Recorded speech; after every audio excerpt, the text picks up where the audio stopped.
Seth, why don't you think you were able to find any flow, and when that was the case, what are you trying to do to jumpstart things, maybe on the defense? Well, it's hard for us to find flow when there's a foul call every 10 seconds. I mean, it just really is. And when they're at the free throw line, we can't get up and down the floor.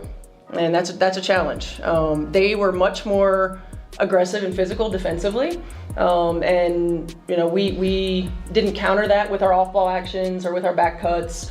So they took us out of our comfort zone. I mean, offense is about rhythm, it's about timing, it's about spacing. We allowed them to do that, and they kept us from doing it. What if the biggest games in the WNBA aren't being decided by the players on the court, but by something far more controversial?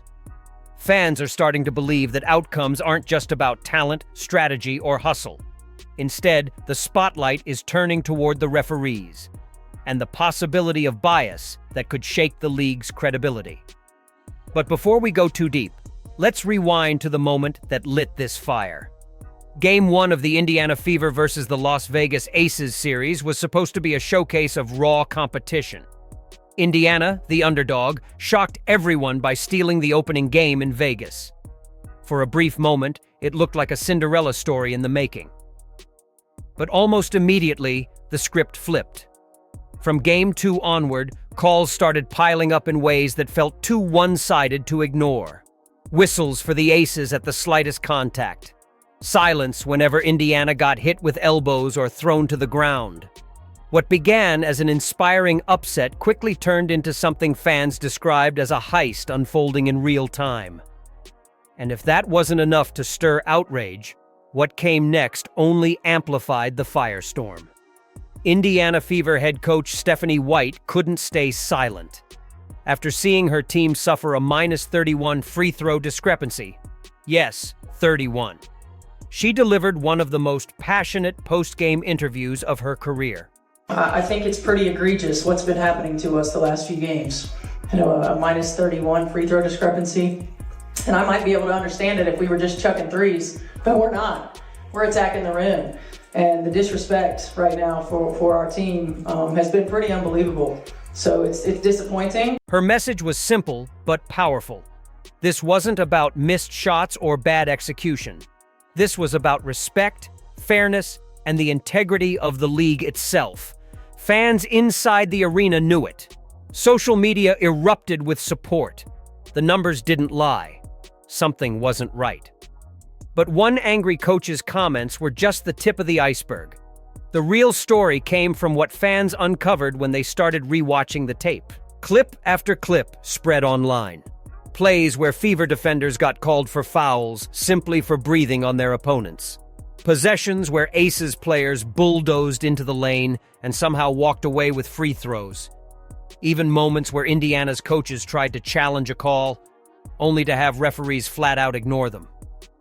Asia Wilson is 1 for 12 as a foul is called on Boston, and that will be number 2 on Aaliyah Boston. You saw Indiana picking up full court pressure defensively, and if you're Aaliyah Boston, that's the one spot on the floor you do not want to get a foul call.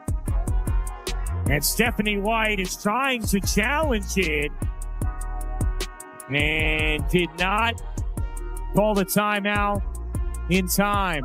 Bray in the corner. Connects! The pattern was too blatant to dismiss as random errors. Fans weren't calling it bad officiating anymore. They were calling it an agenda.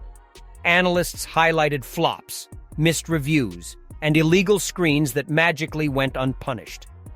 The longer the series went, the more it looked like the whistle itself was Vegas's secret weapon.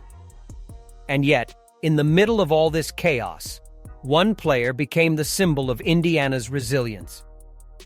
Lexi Hull was never supposed to be the star of this series. Nursing a painful back injury from Game 1, she was listed as questionable night after night. Her warm-ups looked stiff, her movements strained. Most people expected her to play a few minutes and fade into the background. But instead, Hull delivered the game of her life. 16 points, 10 rebounds, 3 massive threes that electrified the crowd every time Indiana needed a spark.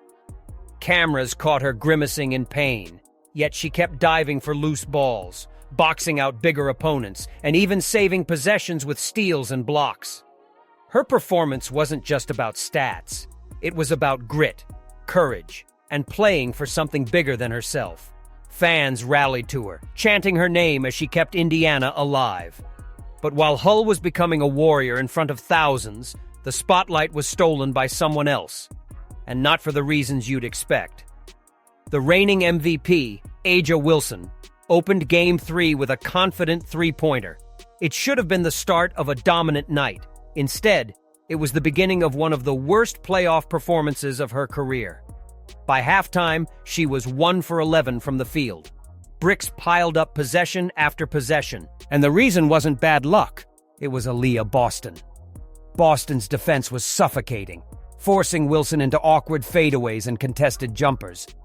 Any other player would have been roasted for that kind of performance. But here's where things took a strange turn. Instead of praising Boston's elite defense, the narrative shifted. Media outlets spun Wilson's night as a story of all-around impact, praising her rebounds and blocks while brushing past the fact that she shot barely 30% on 20 attempts. To many fans, it felt like the league was protecting its star rather than giving credit to the rookie who had shut her down. And yet, even with their MVP struggling, the Aces still walked away with wins. How? That answer only fueled the controversy. Jackie Young stepped up with 25 points. Chelsea Gray delivered steady scoring whenever the team needed it. And while Wilson kept clanking shots, her teammates, and more importantly, the referees, tilted the balance back toward Vegas. Key moments told the story. A denied challenge that could have swung momentum. Phantom whistles that stopped Indiana's rhythm cold. Missed calls that handed Vegas lifelines at the exact moments they were faltering. Each time the Fever clawed back, something outside of pure basketball yanked them down again. For Indiana, it wasn't about being outplayed. It was about being out-whistled. But here's the part that stings even more. This series wasn't an isolated case. It's part of a much bigger problem haunting the league. Fans have been noticing it all season. Caitlin Clark getting hammered with no whistles, only to watch the same contact rewarded on the other end. Aaliyah Boston called for fouls she didn't commit. Hustlers like Hull punished while opponents flopped their way to the line. This isn't just about one playoff run. It's about a pattern that undermines the league's credibility. At a time when the WNBA is enjoying unprecedented growth, record TV ratings, packed arenas, and rising stars, the one thing it cannot afford is a reputation that games are being manipulated. And that's why Stephanie White's demand hit so hard. Because she wasn't just speaking for her team, she was speaking for the future of the league.